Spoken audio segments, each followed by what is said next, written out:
I don't deserve this kind of your love. Oh, you love me first time. Bonjour ma soeur Gladys, comment tu vas? Je vais très bien, pasteur. Ah mais je suis content de te voir, tu viens pas souvent me voir hein? Oh, pasteur, j'ai pas le temps. Hein. Oh, les affaires, les voyages, par-ci, par-là, vraiment, j'ai vraiment pas le temps. Mais quand je te vois, tu ressembles vraiment à ta sœur. Hein. Oui, oh, ma petite sœur, Nicole, oui. Ah, je vois ça, vous avez vraiment la même tête, hein, mais c'est troublant. Oui, depuis toute petite, c'est ça. Simplement parce que c'est ma jumelle, donc je suis obligée de se ressembler, mais bon, elle est un peu plus réservée. Oh, pasteur. Oui, je t'écoute. J'ai un petit problème que je suis venue prendre conseil. Vous savez, il y a des moments où c'était un peu compliqué, c'était un peu difficile. Là, vous me voyez tout le temps à l'église, aux enseignements, les dimanches, j'étais tout le temps. Je dormais pratiquement à l'église, toutes les veillées, j'étais présente. Mais depuis un certain moment, j'ai rencontré un monsieur. Oh là là, il est très gentil. Bon, il m'a trouvé du boulot. Et par la suite, il a aussi trouvé du boulot à ma petite sœur Nicole et à son fiancé. Et moi aussi, j'ai pu trouver un petit travail à mon chéri, au frère Franck. Oui. Donc, Au frère Franck? Oui. Donc, le jeune Franck? Oui, c'est celui. D'accord, vous sortez ensemble? Bon, on peut dire ça comme ça. Sinon, on est ensemble, on est en couple. Mais on ne vit pas encore ensemble, hein, parce que je suis en train de... On attend que le compte soit plein pour organiser le mariage. Et vu que c'est moi qui organise, donc on attend un peu pour officialiser. Ok. Je t'écoute pour la suite. Mais il y a un hic. C'est quoi le hic? Pasteur, le vieux, celui qui m'a trouvé du boulot, vraiment, ces derniers temps, me parle de mariage. Je suis pas encore prête. Je suis pas prête à l'épouser. J'aime déjà Franck. Et Franck, vraiment, il rend mes journées belles. Ça veut dire en gros que tu couches avec Franck. Pasteur, vous êtes aussi direct que ça, hein? Mais il faut pouvoir être direct, c'est ça que tu me dis? Mais pas tout le temps, hein? Pas tout le temps. Oui. Parce que le vieux,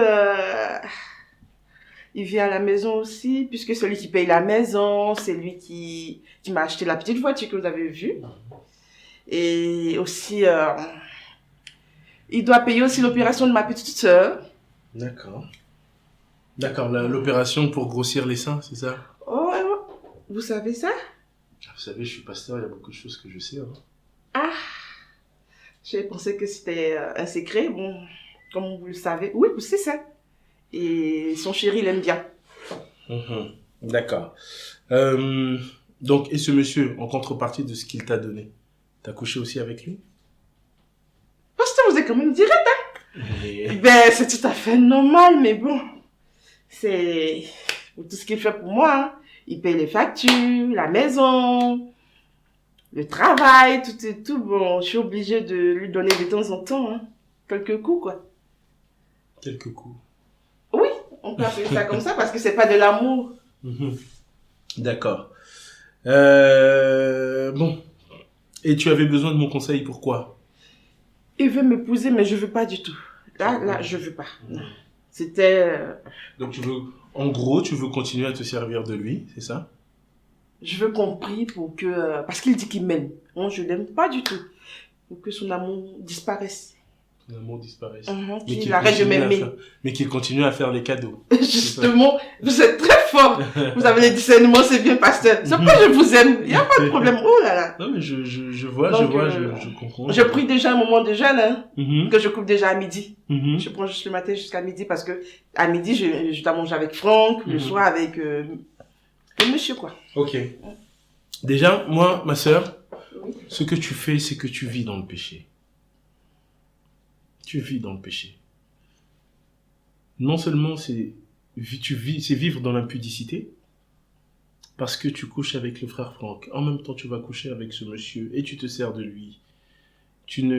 Pour moi, tu dois te valoriser, ma sœur. Pasteur, vous savez, je paye la dîme. Oui, je comprends, j'entends bien que tu payes la dîme. Et c'est ce que ce monsieur me donne que j'investis dans l'église. Je ne peux pas du jour au lendemain dire au monsieur non, il va arrêter de me donner l'argent et l'église, bon, va prendre un coup, hein. Mais moi, je préfère investir dans ton âme. Je préfère vraiment que tu puisses arriver au ciel. Je préfère encore que ce monsieur arrête de te donner et que ton âme puisse être sauvée, plutôt que tu te perdes et que tu ailles en enfer à cause de ça. Là, je suis pas d'accord. Tu sais, ma sœur, la vie que tu décides de mener est une vie très compliquée. Pourquoi? Parce que ça ouvre des portes. Ça ouvre des portes dans ta vie. Tu peux attraper toutes sortes de maladies. Tu peux avoir des accidents. Parce que les démons vont vouloir essayer de te faire du mal. Parce que tu n'es pas sous la protection du Dieu divin. Je pense que tu devrais arrêter ça et donner ta vie à Jésus, réellement. Et vous? Que ferez-vous à ma place? Il paye mon loyer. Pasteur, il prend soin de moi, de ma famille. Ma sœur, écoute-moi. Arrête cette relation. Il a même organisé les funérailles de mon papa. Vous avez vu? Si tu n'aimes pas cette personne, arrête cette relation. Moi, je suis venue juste pour comprendre. Mais Je ne peux pas prier pour ce genre de situation. Je vais prier pour que Jésus te touche. Je vais prier pour que Dieu change ta vie. Je vais prier pour que ton cœur puisse être changé. Mais je ne vais pas prier pour que tu puisses manipuler des hommes. Ah, pasteur! Lord, I know I don't deserve this kind of your love. Oh, you love me first, and why you did that? Oh, no. You gave your life for me, I'm living for you.